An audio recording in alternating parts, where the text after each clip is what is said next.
Hi, I just am feeling compelled to testify in what God has done for me in the past 2 weeks. We are trying to finish our yard, and we live in an area that,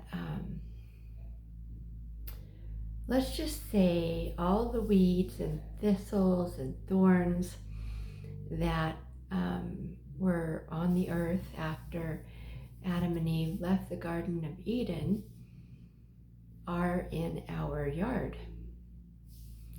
And my favorite weed is the morning glory, because at least when you pick that, it doesn't pierce you and cause you to bleed.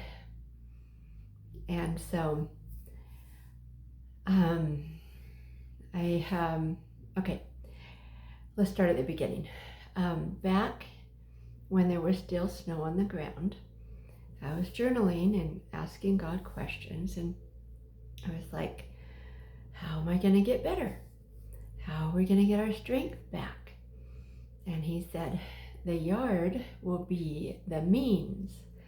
And I was just thinking, hey, let's just,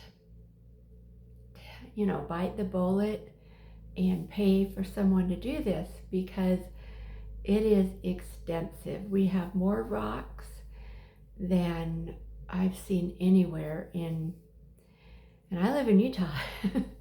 We have mostly rocks. And we have different colors of rocks and dirt, the whole rainbow. And we have so many rocks and such size of rocks that our excavator in a full-size backhoe really struggled to dig the hole for our house. He charged extra, I think. Anyway, point is, when there was still snow on the ground, God said that the yard would be the means. And here I am, about a month into this project, and I've been journaling about it. I've been saying, Heavenly Father, I need help. I can't do this. I'm physically incapable of doing this. And this is so true. This past winter, I was bedridden for about 40 days, actually exactly 40 days. I could crawl to the bathroom. I could lean against the wall and kind of totter forward. It was bad. I had 3 different illnesses, one after the other. It knocked me out and also weakened my muscles considerably. So here I am in July, and God's like, okay, you're going to do this project. And I just thought, I'll just be like the turtle, and I'll just not try to be a rabbit, and I'll just do a little piece at a time. And it's amazing. I have more endurance than I thought I could have.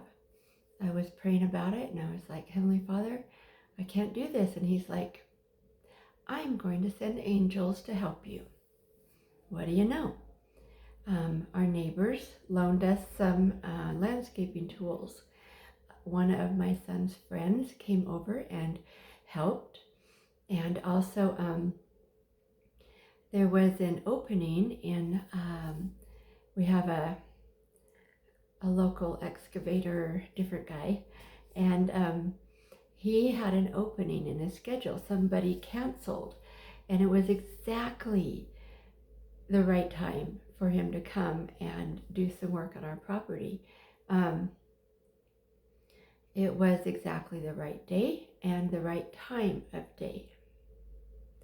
And God has just been showering down energy onto me. I do not understand how I'm able to spread hard pack and road base and 1-inch gravel and rake and try to kill these weeds that weed killer doesn't even touch. Like I dumped $40 worth of weed killer on this stuff. It did nothing. So like the weeds were like, oh wow, you think that's gonna do anything?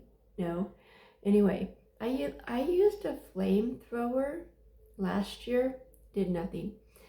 Weed whackers will work for about a week and then they grow right back. So we're putting down weed barrier and gravel, and God is enabling me to do this work, mostly myself. My 13-year-old son, when my husband's off work, he can help. But he does have some pre-existing injuries, his knee and arms. So it makes it harder. But God's like, here you go, here. You are going to be able to do this.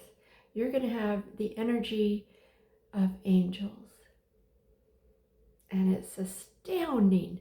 Like I wake up the next day and I have energy again. I'm not, wanting a full body cast or something. It's just incredible. And I'm just like so grateful for this opportunity, praising God that I can see his hand in my work every day. He's just like, here you go, I love you. Here you go, I love you. And doing this hard thing, it reminds me of the Willie and Martin Handcart companies. I think a lot of our lives in the past few years have been like those experiences in a way, in that they are purifying and they are an opportunity to feel angels pushing you when you have no strength left. And that is exactly what I have felt. Thank you for listening. I feel like a lot of us have stories like this, where there's some very hard things that we have been through. And because of that, we learn about ourselves and others and God. And it is an amazing thing to rise above the everyday craptitude, if you will, and be able to see this huge picture that God has for us.